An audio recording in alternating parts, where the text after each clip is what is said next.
Vous avez apprécié le film, hein? Vous avez apprécié les émotions qu'il vous a transmises? Bah, je vais venir faire mon rabat-joie.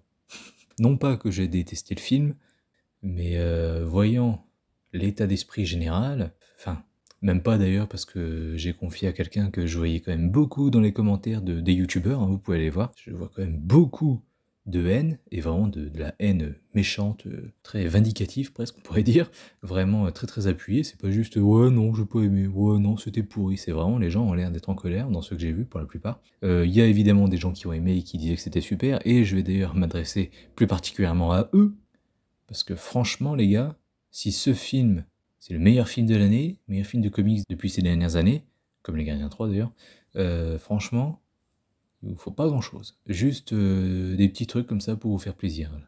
Toutes les 10 minutes, on vous donne un petit gâteau, un petit bonbon. Alors, je le dis tout de suite, vous l'avez vu à la miniature de toute façon, c'est bien meilleur que No Way Home, niveau caméo, tout ça, fanservice et tout. Donc, je le reconnais, c'est supérieur. Mais il n'y a pas grand chose de plus non plus. Mais j'en parlerai plus tard, avec aussi un autre sujet qui sera un peu long. Je vais faire une partie critique et une partie philosophique, où je me pose des questions, parce que, je sais pas, j'avais envie d'en parler. Pour commencer, j'ai trouvé le film, et je ne suis pas le seul, très long à démarrer. Surtout quand la première scène est incompréhensible, vraiment, j'ai pas compris cette scène avec Happy Hogan. Donc j'ai compris, oui, il veut se faire, il veut être embauché, enfin être un Avengers, j'ai bien compris. Mais franchement, l'utilité de la scène, c'est ça que j'ai pas compris, quoi. Enfin, qu'est-ce qui est fou là? C'est pas drôle, c'est long en plus pour ce que c'est. Franchement, elle est juste nulle. Et d'ailleurs, maintenant que j'ai vu le film, je suis plutôt déçu en y repensant que Deadpool n'ait pas fait d'allusion au rôle de Jon Favreau, qui joue Happy Hogan, l'ancien chauffeur de Tony Stark. Je suis déçu qu'il n'ait pas fait de petites références, allusions à son rôle dans Daredevil. J'oublie toujours le nom de ce mec, mais ça m'énerve. Foggy Nelson, non? Je sais plus. Bref, mais j'oublie toujours son nom à lui, mais voilà. Il a joué du coup dans Daredevil, il a pas du tout commencé avec Iron Man, non, non. Et puis voilà, un peu déçu, enfin je me dis, mais pourquoi du coup? Bon. C'est même une petite blague comme ça que le personnage n'aurait pas comprise, hein, évidemment. Hein. Une petite blague de Deadpool. Oh là là, t'étais plus sympa quand t'étais avec un avocat aveugle. Enfin, je sais pas, enfin bref. Même pas de phrase ou quoi, ou alors j'ai pas fait gaffe, mais il me semble bien qu'il n'y a pas d'allusion du tout. Donc déçu maintenant en y repensant, mais en soi, voilà, c'est pas trop grave. C'est juste à côté du problème que j'ai avec la scène en elle-même, franchement, c'est rien du tout. Les deux méchants, que ce soit la chauve, Casanova, non, Cassandra Nova. Cassandra Nova ou le Paradoxe, c'est ça son nom? Bref, le mec du TVA. Les deux méchants sont plutôt nuls, et c'est là, c'est un bon exemple. Quand on n'a pas un bon méchant, on n'est pas trop investi, je trouve. Parce que les gardiens, bah, j'ai pas du tout aimé. The Marvels, franchement, ça aurait pu être bien, mais je sais pas, j'ai l'impression que l'actrice n'y croyait. Et en soi, je peux la comprendre, mais j'ai l'impression que l'actrice elle-même n'y croyait en rien. Enfin, je sais pas. Enfin, elle sentait qu'elle était ridicule, je sais pas, mais voilà. Il manquait un petit truc, mais ça aurait pu être bien. Ant-Man, je m'en bats les couilles de votre Kang, il fait pas peur, il est nul, il se fait vaincre à chaque fois qu'on le voit, ça m'énerve. Bref, mais voilà, c'est... Franchement, là, le niveau méchant, j'ai pas du tout été bien servi et donc investi. Mais j'ai aimé le fait que l'un des deux craint l'autre. Ça, c'est cool. Et le fait que du coup, l'autre, vraiment, bah, Cassandra Nova, maîtrise la situation, elle peut aller le voir et tout, il le sait pas, mais voilà, il me semble qu'il le sait pas. Elle a un moyen de s'échapper de là où elle est, puis d'aller le voir, tout ça et tout. Ça donne une bonne aura maléfique aux méchants, et c'est pas mal. Et en soi, elle est plutôt pas mal, hein. J'ai bien aimé par exemple le fait qu'elle mette les doigts dans les têtes comme ça, et puis que même l'œil réagisse, enfin vraiment comme si elle était là présente et tout, enfin ça doit être vraiment chaud à vivre et tout, c'est franchement vraiment pas mal, c'est un des bons trucs que Marvel ait fait de toutes ces dernières années, j'ai rien que ça. Mais voilà, elle est pas si ouf que ça quand même, je la trouve ridicule dans ses mouvements. Vraiment quand elle lève les bras ou quand elle fait des mouvements de tête pour faire des choses télékinésiques, regardez sa gueule, enfin, ses expressions faciales, elle est ridicule. J'ai pas rigolé, mais elle est ridicule. Et en plus, elle me rappelle une putain de woke que j'avais dans une classe d'université, mais en chauve. Donc franchement, voir sa gueule à cette connasse dans un film, ça m'a pas aidé non plus. Mais ça, c'est subjectif, je le sais, voilà. En tous les cas, j'ai pas trouvé les méchants si bons que ça, si particuliers. Et vous allez me dire, ouais, mais tu parles que de la meuf, t'es sexiste. Au moins sur elle, il y a des choses à dire. Parce que le mec, je m'en bats les couilles. Puis en soi, voilà, c'est. Enfin, son plan, non, mais voilà, bon, pourquoi pas. Enfin, elle passe bien, hein, mais j'ai pas trop apprécié. Et il reste que, voilà, elle est supérieure au mec, hein, voilà. qui lui est vraiment transparent, je trouve. Surtout qu'à la fin, quand le TVA vient l'arrêter, ça fait vraiment méchant Scooby-Doo, quoi. Oh là là, j'aurais réussi sans cette bande de petits jeunes qui se sont mêlés de mes affaires. Ça fait vraiment Scooby-Doo, quoi. Quand il l'emmène et tout, c'est ridicule.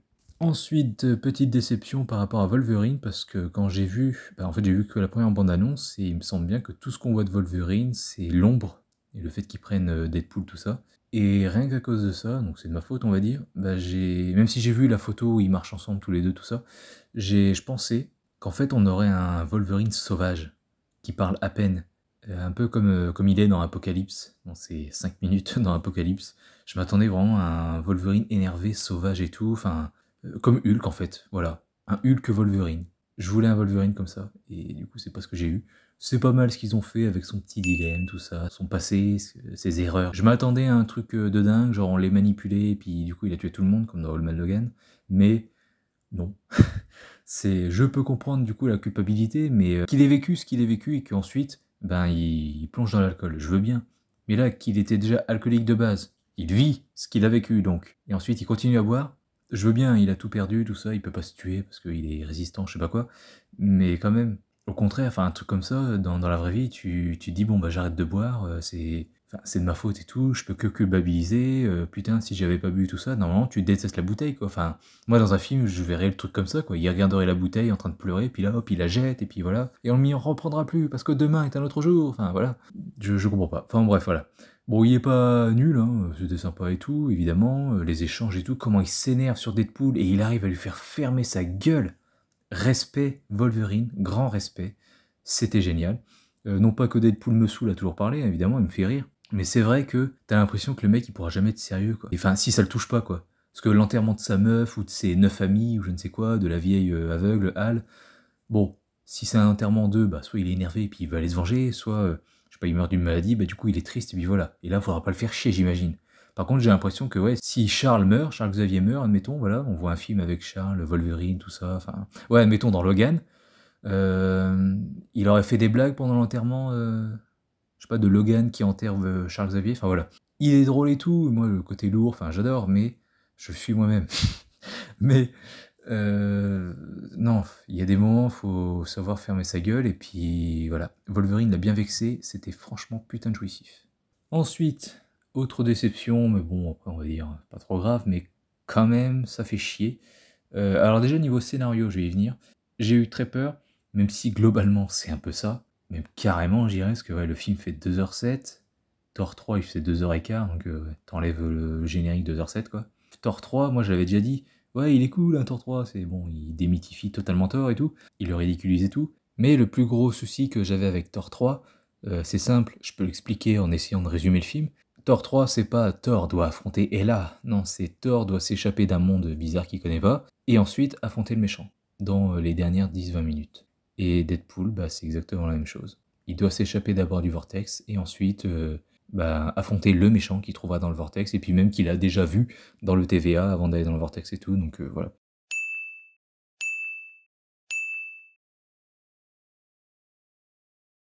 Sinon, ce que je voulais dire, c'est que les décors sont très pauvres dans ce film. Soit on est enfermé, donc le bureau de Happy, l'appart de Wade, son anniversaire ou je sais plus quoi là, le TVA, le repère des résistants, le repère des méchants même si ça va, ils ont une cour, donc on respire un petit peu quand même. Enfin voilà, soit on est enfermé, soit c'est vide et grand. Le vortex. Et il n'y a pas grand chose. Et même dans leur scène pseudo Mad Max, ça a pas de gueule parce que t'as quoi? 3 voitures, alors que pourtant, on pourrait faire des plans larges et faire plein de trucs. Et truc qui m'a déçu encore plus au niveau décor, c'est que quand j'ai vu cette image qui a filtré sur internet, j'étais vraiment intéressé par l'histoire. Parce que je me disais, mais merde, mais putain, mais qu'est-ce qu'ils vont faire? Qu'est-ce qu'ils vont bien faire de ce multivers, de ces voyages en temps, je ne sais quoi? Enfin, comment un 20 de la Fox peut se retrouver là, mais en soi, avec Deadpool qui sait qu'il est dans un film, c'est cohérent. Mais en soi, j'ai envie de dire, dans le film, c'est bizarre, parce que ça veut dire que le vortex, c'est le coin brisage de quatrième mur. Enfin, du coup, tout le monde devrait savoir qu'ils sont dans des films. Enfin, je sais pas, enfin bref. Ça fait un peu bizarre quand même, hein, franchement. Donc voilà, pas complètement satisfait par rapport à ce grand vin. Et franchement, je suis dégoûté de constater que l'histoire que je m'étais faite dans ma tête était bien plus imaginative et plus voyageante que ce que j'avais là, que ce que j'ai eu là dans le film. Parce que comme je l'ai dit, les décors sont très beaux et on voyage pas beaucoup, vu que Deadpool, son enjeu pendant 1 heure, jusqu'à 1h45 de film, non, 1h35, allez, bah son enjeu c'est de s'échapper du vortex. Donc voilà, pas mal décevant par rapport à ça. Mais le truc que je vais bien accepter, c'est un pote qui est venu me le dire, en gros c'est le meilleur film Deadpool des 3, et en fait je suis d'accord sans vraiment l'être, parce que bah, c'est le meilleur film Deadpool, sans vraiment l'être. En fait c'est pas le meilleur parce que bah, c'est le 3e de mon classement, littéralement, mais c'est le meilleur pour ce qui est du personnage de Deadpool en fait. Parce que bon d'accord, il y a du Deadpool vulgaire, il y a du Deadpool agaçant, dans les 2 premiers déjà, agaçant pour ses congénères, pas pour moi, violent aussi, on en a eu, mais du Deadpool qui jouit littéralement, enfin non pas littéralement, bon bref, voilà, qui jouit vraiment de son brisage, de son pouvoir de brisage de 4e mur, se balader dans les univers, tout ça, les lignes chronologiques et faire des rencontres incroyables, tout ça, ah bah là on l'a. On a eu un petit aperçu dans la fin du 2, mais là on l'a vraiment quoi. Donc je peux comprendre que pour ce qui est du côté, quand tu résumes le personnage, ah bah, il est grossier, vulgaire, enfin violent, et puis il sait qu'il est dans un film, il voyage comme ça et tout. Ouais, là je vois en fait le meilleur Deadpool en fait. C'est le meilleur film pour que, en gros, le personnage puisse s'épanouir. Voilà, je dirais ça comme ça. Niveau épanouissement du personnage, c'est le meilleur film en fait. Voilà. Mais c'est pas mon meilleur film niveau divertissement, visionnage, tout ça. Sinon, j'ai même pas 1000 abonnés, mais c'est déjà pas mal. Moi, tout ce que je demande, c'est plus de commentaires, j'ai déjà dit. Mais voilà, si la 20th Century Fox, si Disney pouvait m'écouter, ce serait bien. J'aimerais bien un steelbook réversible, parce que je sais que ça existe, hein, j'en ai un, voilà, de Batman v Superman, il est super, il est beau, génial, voilà. Je veux un steelbook réversible comme ça, avec ces 2 affiches. S'ils ne le font pas, ce sont vraiment des gros blaireaux de merde. Même moi, un pauvre clampin de merde là, qui a aucun pouvoir, qui est pas riche ou quoi, même moi j'ai eu cette idée. Même moi qui travaille pas là-dedans. S'ils n'ont pas cette idée et puis qu'ils font une affiche à la con ou je ne sais quoi, allez vous faire foutre. Vous êtes nuls. Nuls. Vous êtes passé à côté du meilleur steelbook. Et donc, petite conclusion avant de venir au gros du gros. Un gros truc que je voudrais aborder en fin de vidéo. Alors en clair, pour ce film est généreux en caméo plutôt bien fait d'ailleurs, mais ce film ne raconte rien. Preuve en est, je n'ai retenu que les caméos, et vraiment, vous pouvez pas me croire, mais voilà, j'attendais que ça dans le film. C'est dès qu'on en avait un, c'est ah ok c'est cool, ah bon c'est quand la prochaine scène et tout, on en aura plein, ah c'est lui, ok, oh putain, bon je vais pas le dire, mais voilà, oh là là mon dieu, il y a lui, oh putain il y a eux aussi, allez c'est quoi les prochains, oh bah les résistants c'est eux, puis bah après eux, il y a plus personne. Il y a bien le festival de Deadpool, mais bon, ça je m'en foutais un peu, franchement. Mais enfin voilà, c'est vraiment, il n'y a que les caméos qui m'ont fait tenir, limite. Et je sens que bah, si vous enlevez tous ces caméos, bah, on s'emmerde un peu, et je pense que ouais, je me serais emmerdé autant que devant Loki. Ah oui, d'ailleurs, petit tacle au passage. Oui, mais non, le programme Disney+, ce sera du bonus, hein, du plus Disney+. Donc pas obligé de voir les séries Disney+, hein, pour voir les films Marvel, hein, mais mon cul c'est du poulet. Bande de cons. C'était déjà un petit peu le cas avec Doctor Strange 2, même si tu pouvais comprendre. Mais du coup, tu te dis, mais depuis quand elle a des gosses, cette connasse? Mais voilà, au pire, tu te dis, bon, bah j'ai loupé un truc, ok, elle a eu des gosses, elle les a perdus, et puis voilà, elle a pété un câble. Donc voilà, ça marche. Mais Captain Marvel 2, Miss Marvel, on te la présente pas. T'es censé la connaître, bâtard. Là, c'est un peu moins grave, mais pareil. Ant-Man 3, on voit Kate Bishop, mais moi j'ai pas vu Hawkeye, je suis pas censé savoir qui c'est. Voilà, voilà. Et donc là, encore une fois, bah, le TVA, va te faire foutre. Va te faire foutre. T'avais qu'à suivre, connard, c'est de ta faute. Donc franchement, j'en ai marre. Et en plus, j'ai pas aimé la série, je vous le dis. Il y aura pas de critique, mais quoique.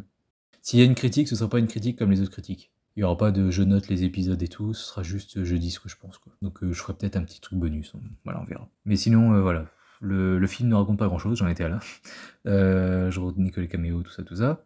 Et l'univers, du début à la fin du film, bah, il a pas changé. Il est le même. Il est même pas en fait dans le MCU à la fin de Deadpool, il retourne de chez lui, son monde est sauvé, et puis voilà. Ce film voulait dire quoi? Bah il pourra bientôt venir dans le MCU s'il veut. Bah ça on le savait déjà vu qu'il a son truc de pouvoir qui permet de voyager dans les univers apparemment. Donc voilà. Pas compris à quoi servait ce film en soi. À part, je veux dire, oui bien sûr, j'ai bien vu que les acteurs étaient contents, d'ailleurs j'en parlais plus tard, mais oui évidemment les acteurs étaient contents, ils ont pu faire leur délire et tout, hein, mais bon, en soi, j'ai pas vraiment l'impression qu'il est dans le MCU, quoi, le personnage. J'ai pas vraiment l'impression qu'il est dans l'univers MCU. Je dirais en fait que c'est un film comme Doctor Strange 2. C'est un bon film de caméo. Les caméos sont bien utilisés, tout ça et tout. Donc un bon film de caméo dans les films de super-héros. Parce que No Way Home, c'était vraiment tiens tes doudous, on te les donne, connard, allez, crache ta thune. Doctor Strange 2, on te récompensait en gros si tu t'y connaissais en comics, en multivers, tout ça, enfin voilà. T'avais plein de... Parce que les fans, tout ça, ils ont dit oh putain, donc on a Captain Marvel noir, oh putain, on a Agent Carter, tout ça, qu'on n'a jamais eu, enfin voilà. Là, dans Deadpool et Wolverine, c'est la récompense si tu t'y connais en film de super-héros Fox. Voilà, tous les films de la Fox, puis même pas forcément la Fox, parce que je vais pas le dire, mais il y en a un de New Line Cinema qui débarque. Je crois qu'il y en avait un autre aussi qui faisait pas partie de la Fox. Non, c'est que j'ai vu des youtubeurs dire oh ça aurait été trop bien que Nicolas Cage revienne, mais c'était pas la Fox. Mais bon, il y a un contre-exemple, hein. Il y a un super-héros qui faisait pas partie de la Fox, mais de New Line Cinema. Donc, mais c'est vrai qu'ils l'ont racheté, putain, je suis con. Bref. Donc voilà, c'est pour ça qu'ils ont pu le mettre, mais voilà, c'est... Tant pis. Et ce que j'apprécie en revanche, c'est que le film m'a donné une petite claque en me faisant me rendre compte que en gros une page s'était définitivement, officiellement tournée. Et c'est encore plus triste parce que maintenant c'est pas juste Disney qui a racheté les super-héros, non c'est Disney qui a racheté la Fox, carrément. Donc voilà, là maintenant la Fox c'est Disney. Tous ces univers qui ont bercé mon enfance un petit peu, enfin surtout mon adolescence pour la plupart, c'est fini. Et vraiment ça fout les boules. Parce que là c'est vraiment, tu te rends compte que putain le temps passe quoi. Et ces films-là, ça y est, c'était loin. Le temps passe, tu vieillis et tout, puis tu pourras jamais retourner à cette époque. Avec ces films-là de super-héros, maintenant, ce sera des films aseptisés, avec des effets spéciaux moches, où il faut être drôle tout le temps. Franchement, moi, les films 2000, on peut se moquer de la période 2000 et tout, oh, c'était nul et tout. Pas forcément pour les films de super-héros, mais un peu de tout. Moi, franchement, c'est peut-être parce que c'est avec cette période que j'ai grandi, j'en sais rien, mais moi, je dirais que c'est la période qui me manque le plus. Mais c'est très certainement subjectif, parce que lié à l'enfance. Mais bon. Salut, c'est le Critizen Khan du montage. Non, en fait, oubliez, laissez tomber cet argument gnangnan de la nostalgie, j'ai grandi avec ou je sais pas quoi. Alors, il y a un peu de ça, mais surtout, en fait, ouais, j'assume ce que je vais dire. Pourquoi je préfère les Spider-Man de Sam Raimi au MCU? Pourquoi je préfère le Daredevil de Mark Steven Johnson au MCU? Pourquoi j'aime les X-Men de plein de gens de la Fox au MCU? Tout simplement parce qu'en fait, ces films-là n'avaient pas besoin de m'apporter ce que je voulais voir en tant que fan de comics, que je ne suis pas. Ils n'avaient pas besoin de me faire rire durant toutes les scènes pour me maintenir éveillé devant leur film et d'être raconté à 100 à l'heure et d'avoir plein de caméos pour que je reste accroché devant leur film. Non. Tout simplement, ces films étaient pensés et en fait, quand je regarde ces films, je vois une proposition en fait. Avec le MCU, je suis navré de vous le dire, mais je vois rien d'autre que du travail à la chaîne. Après, j'apprécie, hein. J'ai la plupart des films en Blu-ray. J'aime les revoir.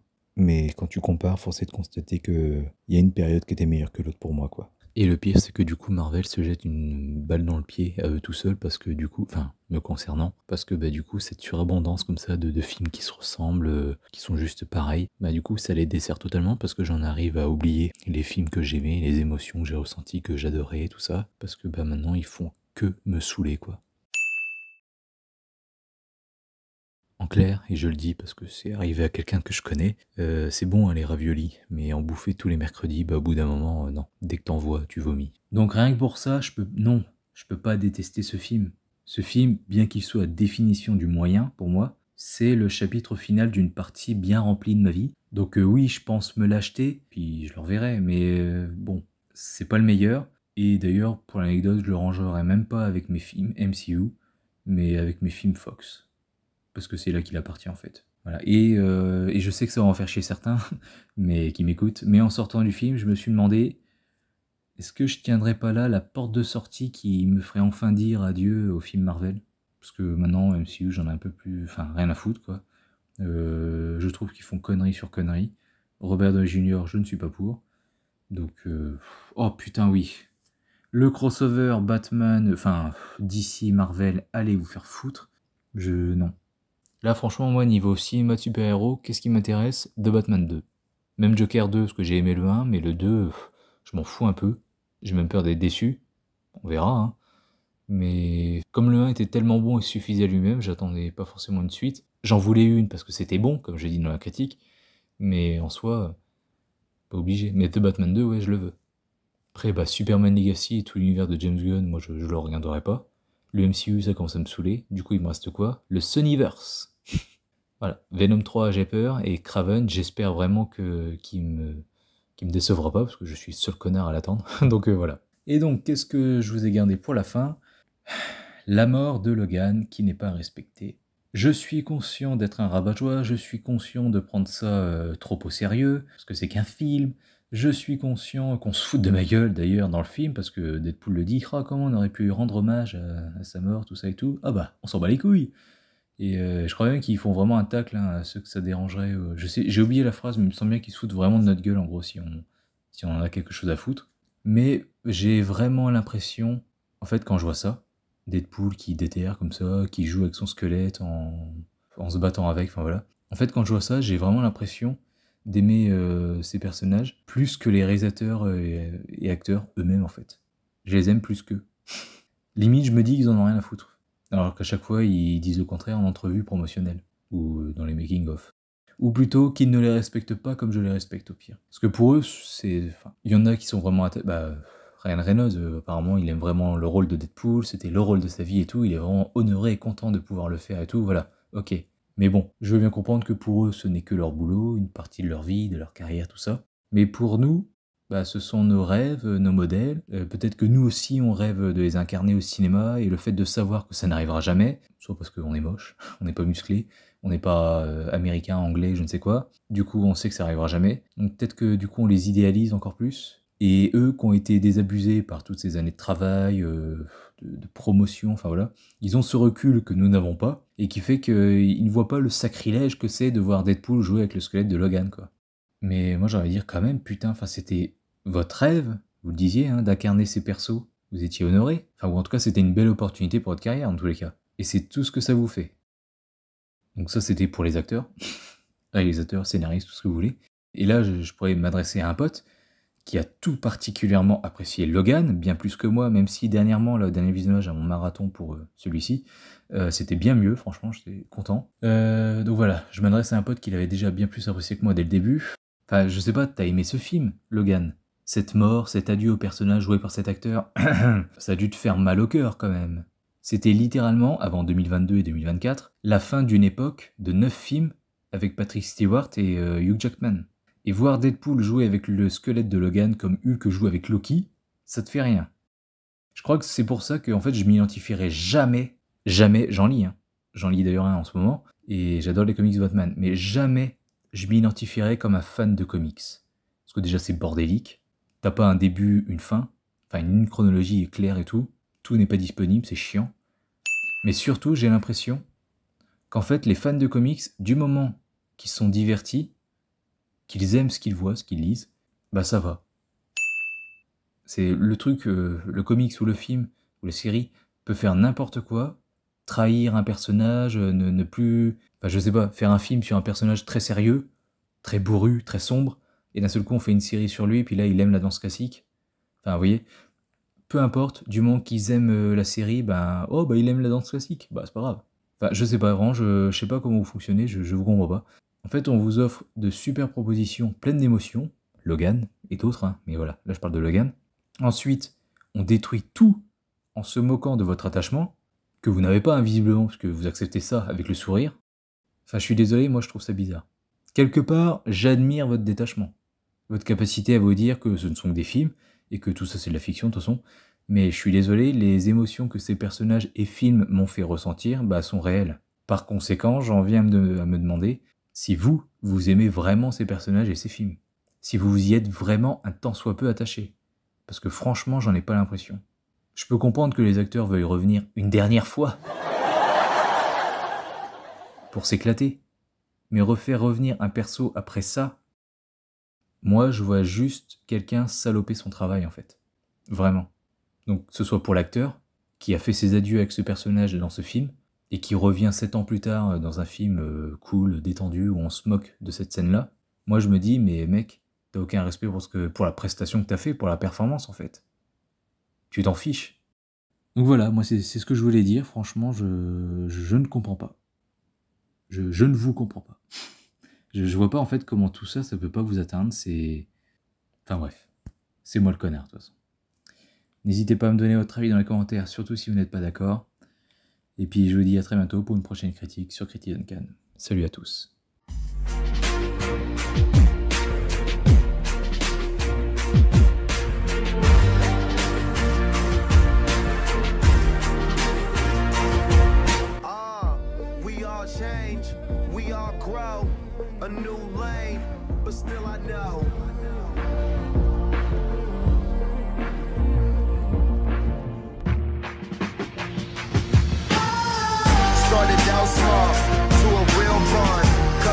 us first. Cause we're been through a lot, but it ain't over, we gon' keep it going. Change the game without even knowing. How can we not talk about family when family's all that we got? Everything I would do, you were standing there by my side. And now you gon' be there for the last ride.